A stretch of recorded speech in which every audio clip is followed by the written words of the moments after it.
ఇల్లు కట్టడం అంటే ప్రతి మనిషికి ఒక అద్భుతమైన కల. కానీ ఆ ఇంట్లో శాంతి, ఐశ్వర్యం, ఆరోగ్యం నిలవాలంటే గృహప్రవేశాన్ని సరిగ్గా చేయాలి. పురాణాల ప్రకారం ప్రతి ఇంటిలో ముందుగా వాస్తు పురుషుడు ఉంటాడని మనందరి నమ్మకం.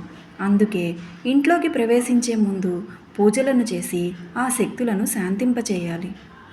గృహప్రవేశం అనేది ఒక కార్యక్రమంగా కాకుండా ఆ ఇంటికి ప్రాణం పోసి ఒక అద్భుత క్షణంగా తీసుకోవాలి. అందుకే గృహప్రవేశం చేసేటప్పుడు ముఖ్యంగా కొన్ని నియమాలు పాటించాలి అని పండితులు చెప్తున్నారు. అవేమిటో ఇప్పుడు పూర్తిగా ఈ వీడియో ద్వారా తెలుసుకుందాం. మనం కట్టుకునే ఇంటిని వాస్తు ప్రకారం పూర్తి చేసిన తర్వాత మంచి పాండిత్యం, వాస్తుశాస్త్రం తెలిసిన పండితులని సంప్రదించాలి. మీ పేరు బలంతో గృహప్రవేశానికి మంచి ముహూర్తాన్ని పెట్టించుకోవాలి. వారు పెట్టిన ముహూర్తాన్ని మీరు పరిగణనలోకి తీసుకోవాలి. మీ వ్యక్తిగత వెసులుబాటు కోసం ఆదివారాలు, సెలవు దినాలు ముహూర్తం పెట్టమని ఒత్తిడి చేయకూడదు. మీ పేరు బలంతో ముహూర్తం ఎప్పుడు నిర్ణయిస్తారో ఆ ముహూర్తానికే ప్రాధాన్యత ఇవ్వాలి. ఆ శుభదినం లేదా ఆ శుభతిథి రోజున ఇంట్లోకి ప్రవేశిస్తే ఆ ఇల్లు సుఖ సంతోషాలతో, సిరి సంపదలతో తులతూగుతుంది అని పెద్దలు చెప్తున్నారు.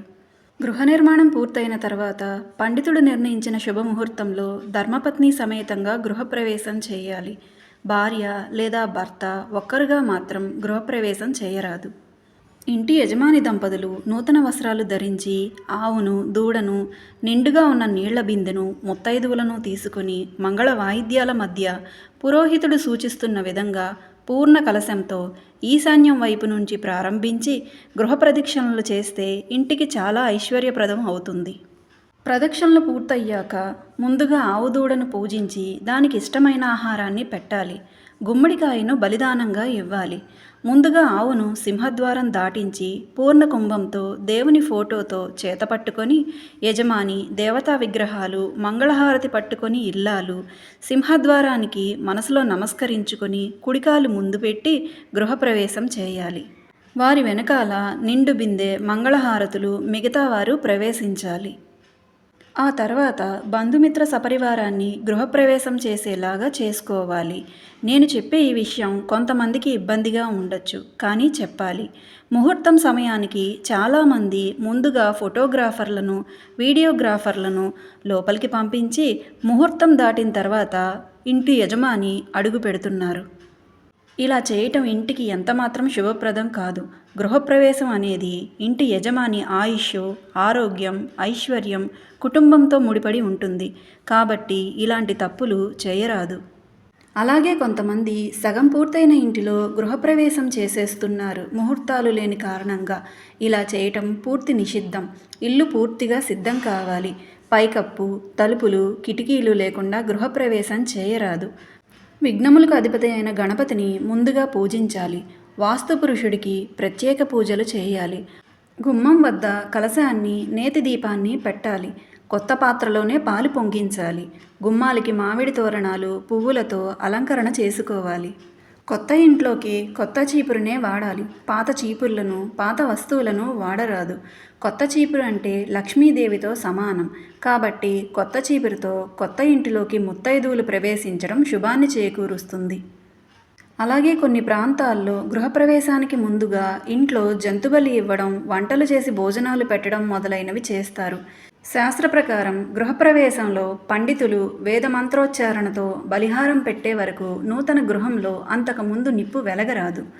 అలాగే ఎటువంటి వంటలు చేయరాదు. కొంతమంది మూఢనమ్మకాలతో శాస్త్ర పరిజ్ఞానం లేనివారు వారి మాటలు నమ్మి పొరపాటు మటుకు చేయవద్దు. ఇంటిలో యజమాని గృహప్రవేశం అయ్యాక అగ్నిప్రతిష్ఠ చేసి ఇంటి ఆడపిల్లతో పాలు పొంగించే కార్యక్రమం చేయించాలి. క్షీరాన్నం మాత్రమే వండి పూజలో నైవేద్యాన్ని నివేదన చేయాలి. అలాగే నవధాన్యాల్ని ఇంటి పైకప్పుకి బలిహారంగా పెట్టాలి. ఇంటిలో వాస్తు హోమం, నవగ్రహ మండపారాధన, అష్టదిక్పాలకుల పూజ, గృహ కళ్యాణం, సత్యనారాయణ స్వామి వ్రతం జరిపించుకున్న తర్వాత పురోహితుల్ని యథాశక్తిగా తాంబూలాలు, నూతన వస్త్రాలు, దక్షిణలు ఇచ్చి వారిని సంతృప్తిపరిచి వారి వేద ఆశీర్వాదాలను తీసుకోవాలి. ఇంట్లోకి అదే రోజు ధాన్యాన్ని ప్రవేశింపచేయాలి. అలా చేయటం వలన ఆ ఇంటి వారికి తిండికి ఎటువంటి లోటు ఉండదని పండితులు చెప్తున్నారు. అలాగే తమ శక్తి కొలది బంధుమిత్రులకు శాకాహార భోజనాలను, అన్నశాంతి కార్యక్రమాలను చేయాలి. చాలామంది వారి ఆస్తిని, దర్పాన్ని చూపించుకోవాలని మాంసాహార భోజనాలను బంధువులకు పెడతారు. కానీ ఇది చాలా పెద్ద పొరపాటు. ఇటువంటి తప్పు చేయడం వలన గృహ యజమాని ఆరోగ్యం క్షీణిస్తుంది. వ్యాపారాలలో కూడా తీవ్ర నష్టాన్ని చవిచూస్తారు. నూతన ఇంట్లో దేవుని మందిరంలో 2 పూటల దీపారాధన చేయాలి. గృహప్రవేశం చేసిన ఇంట్లో యజమాని సహా కుటుంబ సభ్యులు అందరూ 3 రోజుల పాటు నిద్ర చేయాలి. అలాగే గృహప్రవేశం తర్వాత ముత్తైదువులకు పసుపు, కుంకుమ, తాంబూలాన్ని, శక్తి ఉన్నవారు నూతన వస్త్రాలని పంచుకోవచ్చు. ఇప్పుడు జరుగుతున్న ప్రతి గృహప్రవేశంలో ఎదుటివారిని చూసి పక్కవారు, పక్కవారిని చూసి ఇంకొకరు ఇనుప ముక్కలను పంచుకుంటున్నారు. నూతన గృహప్రవేశం చేసిన వారికి ఇది ఎంతమాత్రమూ శుభప్రదం కాదు. శుభకార్యాలు చేసుకునేటప్పుడు ఇనుప ముక్కలను, స్టీలు పాత్రలను ఎట్టు పరిస్థితిలోనూ పంచుకోరాదు. ఇలా చేయటం వలన ఇంటి యజమానికి ఆర్థికంగా దెబ్బతీస్తుంది. అలాగే పేదలకు కూడా తగినంత సాయాన్ని మీరు అందించాలి. వస్త్రదానాలు, అన్నదానాలు చేస్తే చాలా మంచిది. నోరు లేని మూగజీవాలకు ఆహారం పెట్టినా ఎంతో సత్ఫలితం కూడా దక్కుతుంది. కొన్ని విషయాలు కొంతమందిని ఇబ్బంది పెట్టినా ఉన్న విషయాలు ఉన్నట్టుగా చెప్పడం తప్పదు.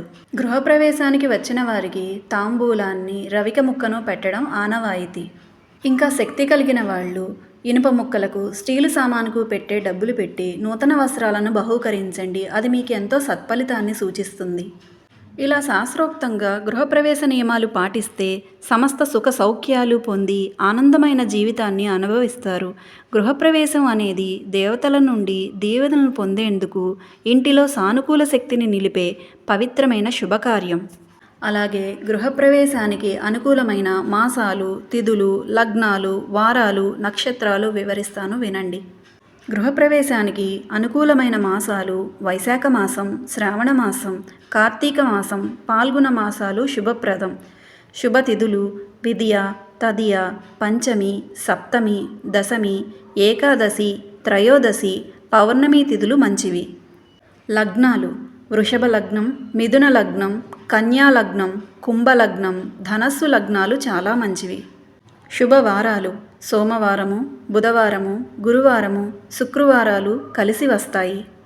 నక్షత్రాలు: రోహిణి, మృగశిర, ఉత్తర, చిత్త, అనురాధ, ఉత్తరాషాఢ, ధనిష్ట, శతభీష, రేవతి, ఉత్తరాభద్ర చాలా మంచి నక్షత్రాలు. కానీ మనం తెలుసుకున్న తిదివార నక్షత్ర లగ్నాలతో పాటు పండితులు నిర్ణయించిన ముహూర్తాన్ని ఖచ్చితంగా పరిగణనలోకి తీసుకోవాలి. ఇలా గృహప్రవేశాలు చేస్తే శుభ ఫలితాలు కనిపిస్తాయి. స్థానబలం, దైవబలం ఒకటై అంతకంత ఐశ్వర్యాన్ని తెచ్చిపెడుతుంది. అందువలన శాస్త్రోక్తంగా గృహప్రవేశాన్ని చేసుకోవాలి. వీడియో నచ్చితే మీ ఫ్రెండ్స్ అండ్ ఫ్యామిలీ మెంబర్స్కు షేర్ చేయండి. ఇప్పటివరకు చూసినందుకు ధన్యవాదాలు. లైక్ చేయడం మర్చిపోవద్దు. మరొక ముఖ్యమైన విషయంతో మీ ముందుకు